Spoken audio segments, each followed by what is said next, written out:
naomba tunyamaze kabisa. Wacha tukumulie tu. Tafadhali. Yeah.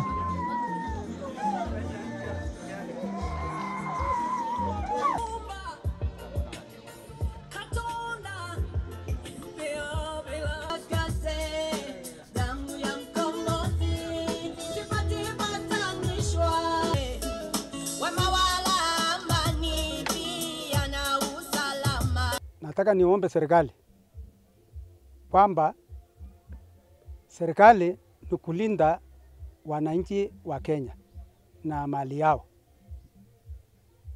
Ya pili, nashangaa kwa serikali ni section kani katika Jamhuri ya Kenya ambaye ni katiba ya Kenya ambaye inakubalika silaha mkononi ya wananchi.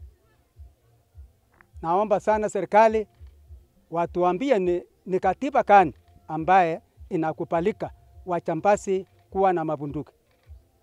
Jaribu kuondoa bunduki katika mikono ya raia. Kama bunduki ikiondoka, hamutakuwa na kazi nyingi katika serikali. Hao vijana wetu wa NBR wameajiriwa, lakini hawana insurance. Vile wamekufa, hawana chochote, watoto wao watateseka kama mtu yeyote.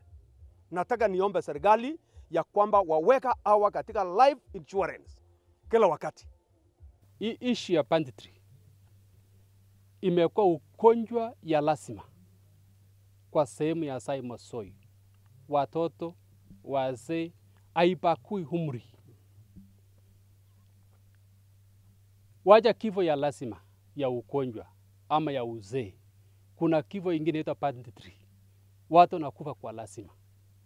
Na mimi nauliza serikali, hii risasi bandits wanatumia na wanamwaga kama maji.